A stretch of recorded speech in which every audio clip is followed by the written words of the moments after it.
Okay, so now it's time to board our mink.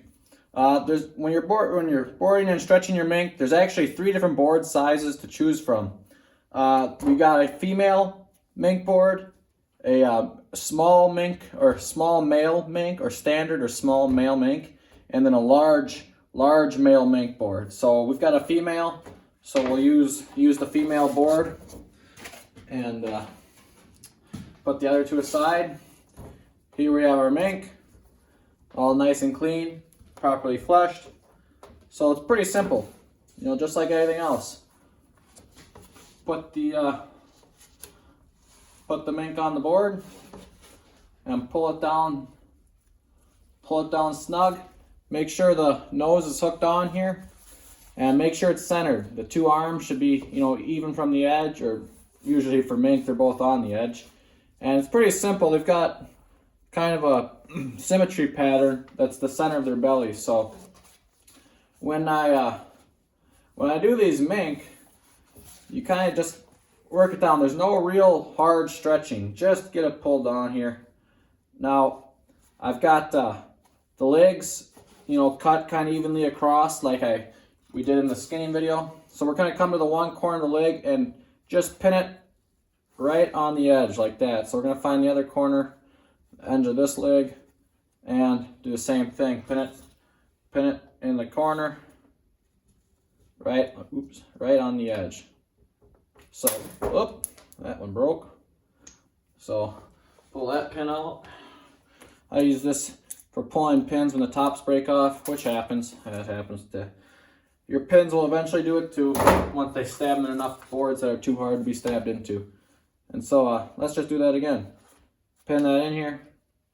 Get it pinned in there, just like that. So then we'll come to the back side here with the tail, and those legs, we have them cut pretty square. When you cut around the leg like that, you should get a pretty square leg. So there's a little bit of membrane I don't want on there. We'll just flick that away. And so we'll bring those legs around and pin them. This is the other side of the legs. Pin them in about as far as they stretch in. So find the other corner of this leg. Looks to be about right here. Pull it in like that. So now we've got the other 2 sides of the legs. Now mink are measured from the highest point of the tail. So next 2 pins are going to come right by the top of the tail here, where the tail meets the base of the legs, and just pull it down as far as you can. It's going to be a little, you won't get it down real far if you got it stretched taut like you should, but put one on the other side too. So now you've got 4 pins in there. We'll just come down here, put a pin between the leg pin and the base tail pin. So now we got those legs pinned in. Now you got to pin out the tail. The tail, some people like to leave them long, some people pleat them. I kind of pleat them a little bit. So come in here, make sure your tail is centered. When you pin it down, make sure it's not walking off the edge of the board like that. Make sure you come and center it. So just gonna come in here and get the tail rolled out and go down about 1.5 inches from our pins that are at the base of the tail and move it up just about 1/4 inch. Not a whole lot, not nothing extreme. And just get the pin and then get this tail pinned out. So the whole time I'm just gonna come down here and get it opened up so you can really see where what it's gonna look like. So we'll keep doing the same thing, putting the pins about 1 inch apart. There's no real science to it, just whatever looks good to you. Don't get it pleated too tight. Don't push the tail up too much that you got big bunches. Just little bunches looks good. So now I'm just doing about 1 inch, coming up to 3/4 inch. If you're Canadian or anything besides US measurements, standard measurements, you have to look up what 1 inch is.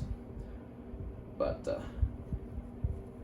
just come down here and we'll do it the whole tail. So pleat the tail just a little bit. And I'm going to put just 1 pin at the end of the tail. So our tail was about down to here, so we only pleated it about 15%. So now that's the base, that's how you do the base side of the tail. Now this pin popped out because I hit it, stab back in. Now there's a little bit of cleanup and other things we gotta do. So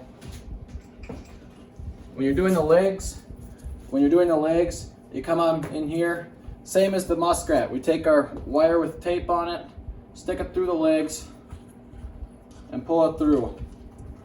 And hold it down when you pull it through. It closes up, you can see, it closes up the leg real nice. So we're gonna do that to the other one. We stick the wire through the leg, pull it through, and hold it down with your thumb, and there you go. So now our legs are closed up real nice. There's no holes, and it'll look real presentable when the fur buyer is looking at it. And just a couple little more things here. We'll take a real sharp knife, even though mine's really dull right now, but it's supposed to be sharp. And where this lip kind of curls over, there's a little bit too much lip. I'll just cut a little bit of that off so that it looks nice and clean. So you don't need a huge hole in there. Don't cut it way too big, just a nice little hole like that. And then come down to where the loop is here and just take the skinniest little strip off of here. We're just gonna clean that edge up so it's a real nice, crisp, clean edge. Just like that. So when you're doing, if you're doing a male mink, you have to cut around the penis hole. It'll be there, just cut that out. So make it look real nice. Then if you got any extra saddle that's rolled down, just roll it back up so that dries evenly. So now you can see it's a very nice, clean, pinned out fur. So now, last but not least, do not forget to put your belly wedge in there.